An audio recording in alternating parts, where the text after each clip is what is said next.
guys, welcome back to the channel. So in today's video, we are going to introduce a new project to the channel.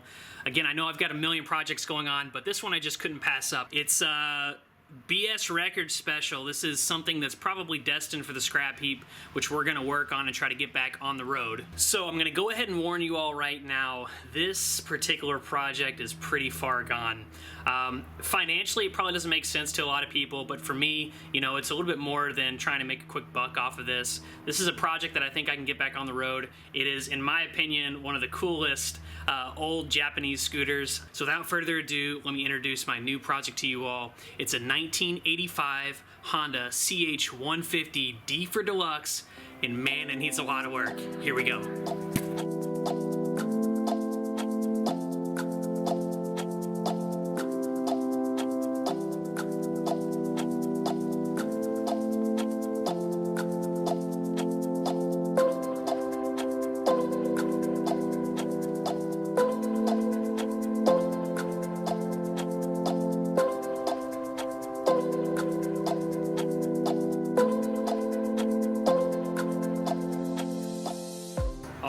Guys, here she is, my 1985 Honda CH150 D for Deluxe. We got the flip-up headlight and all of the stuff that was state-of-the-art in 1985, not so much anymore, but this is pretty much the top of the line CH150 you can get, and I'm super excited to introduce it to the fleet of all my projects.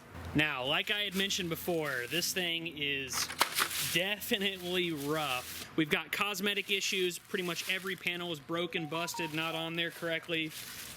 Has damage. This top main portion has damage. I mean, we're talking pretty much everything on this scooter is going to need to be replaced or at least addressed in one way, shape, or form.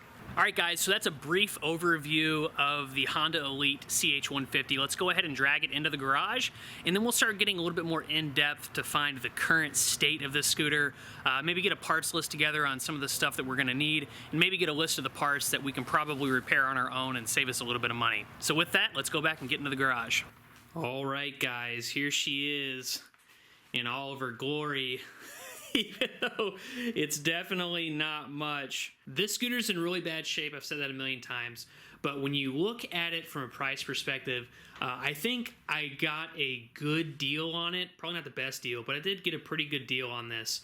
So I got this scooter for a little bit over $100. It wasn't much over $100. So, I mean, some of you all might think that that's a little too much, and, you know, I kind of do agree with you in some aspects there. But let's go over the stuff that I got for $100. So, for one, the engine does run, which that by itself I think is worth the price that I paid for it. Also, some of the other parts on this, I mean, the headlight assembly, which is super sought after and kind of hard to find on these particular scooters, it's all there, it's good, it needs some work. Some of these plastics, some of the mechanisms down in there, the muffler on it, you know, like some other parts of this scooter, I think, make it worth at least the price I paid if I decided that I wanted to go ahead and part it out. Now, with that all out of the way, let's get into the negatives of this particular project and what I'm going to have to do in order to get this thing fixed. Like I said, there wasn't much going for it, but again, for the price that I paid, I think I did get an okay deal. You know, and it'll be fun. This is what I'm all about. I'm all about giving these sorts of projects a second chance at life, and this thing literally has one tire in the junkyard, and I'm trying to get it back on the road. I mean, I don't think anybody would really even think twice about this sort of scooter, seeing it in the condition that it is in, but you know how I am. I really want to get this back on the road and fixed up. So, all right, some of the bad. So I did say that the engine started. However, it's got, if this is original to the bike, which I think it is, it's got 25,000 miles on it. Now, I'm not going to lie, that's a lot of mileage for a scooter, but it is a Honda, and if it was maintained well, which I hope it was, if it was maintained well, I think it could go well past 25,000 miles. But, you know, I did hear the engine start, which we will do here in a little bit, hopefully in this video. I'll let you all hear it. It does sound healthy, and it does start up pretty quickly, so I'm feeling pretty good about the engine, even though it does have a lot of miles on it. We'll get into that later. If I get this thing registered and back on the road, we could always look into some motor swaps and stuff. But yeah, until then, we're just going to try to work with what we've got. Now obviously one of the big negatives here is the amount of broken plastics on this scooter. I think every single piece of this scooter is probably broken, minus this piece of plastic here seems to be in pretty good shape, but every other piece on here, man, it is going to need some work. These things are all dented up. This little peg piece right here is all sorts of broken, kind of needs some work. This plastic piece has been dropped who knows how many times. Definitely rough along these side molding pieces. This piece up here is dented a little bit, but I can probably body work that. This panel is actually in a lot better shape, but it is still missing, or it still has some problems. I mean, there's some cracking there, and the mounting tabs on this guy are all busted and not really where they need to be. I might be able to save this, but I may just replace it if I find a panel in better shape. We do have the seat. It's not in great shape. Let's see if I can find it over here. Here it is right here. It's not in great shape, but it's not in terrible shape. There is some cracking here, so I think what I'm going to do is I'm going to get a new seat cover for it and then just kind of replace the seat cover. As you can see, this is coming all off and everything, but hopefully I can save this seat so I don't have to get a brand new one. Some of the wiring in here looks okay. They did put in this little like makeshift fuse holder. I'm kind of confused about that. I feel like they should have just cut this guy out and then just replace it with this. So I'm not really sure why that was the case, but I might try to get a glass fuse and just kind of keep it OEM. But then also I've noticed here, that is all the power going to, I guess, the starter solenoid and starting the starter. You can see they tried to replace this with this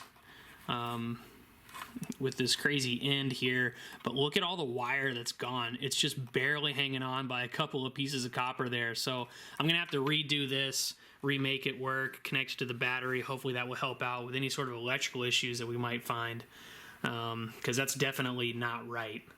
I grabbed my light to go over the carburetor because it is definitely gonna need some work. I don't know if you can see here, but this boot here's got a hole in it, and then also just the carburetor in general. You can see the top of this carb is all sorts of RTV'd.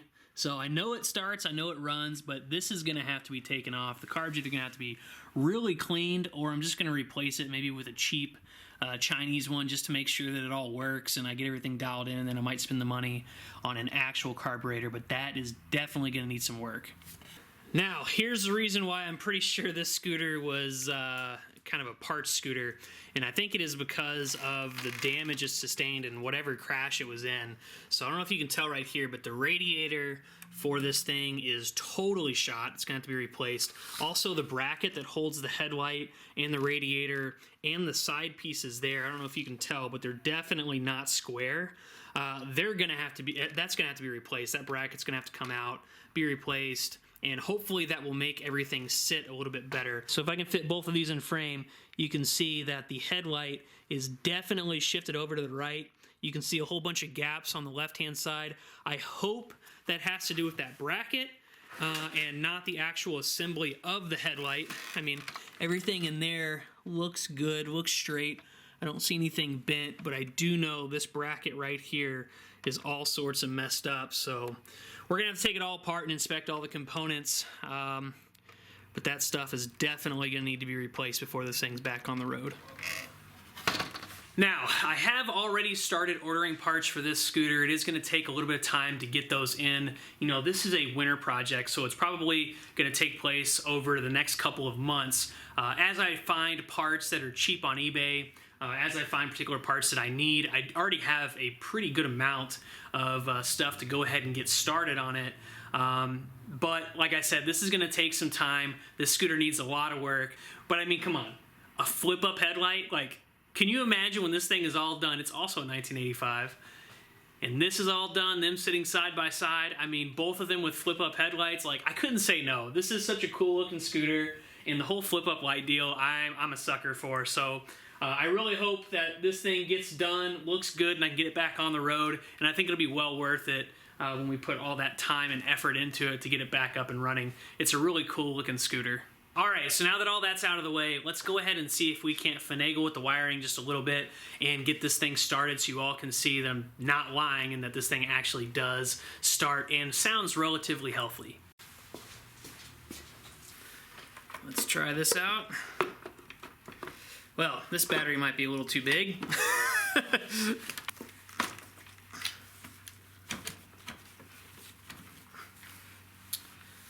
Well, that seems kind of probably a little bit too big, but that's okay. It'll work for now.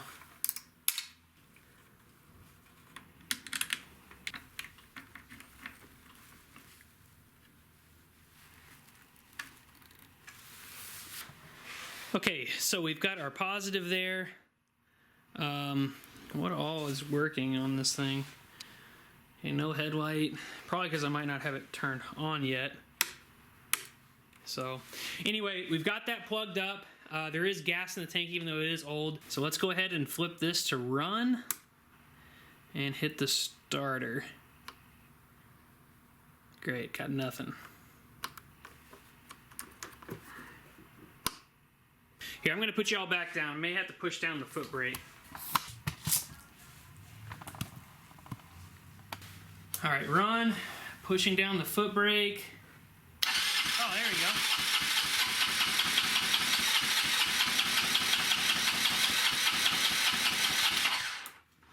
Okay, well, that didn't work. Let's see if we can do some starting fluid or something. Hold on 1 second. All right, let's try a little bit of starting fluid and see if that helps any.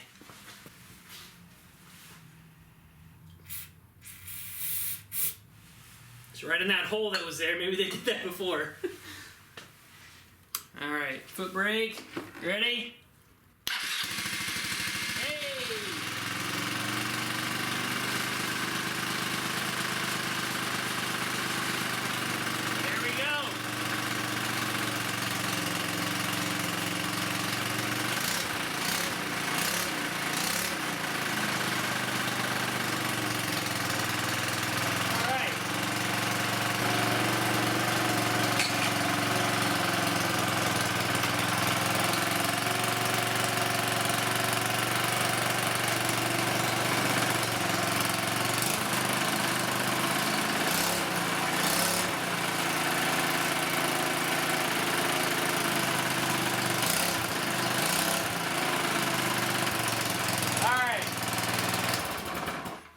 Jesus. Oh man. That doesn't sound great, does it?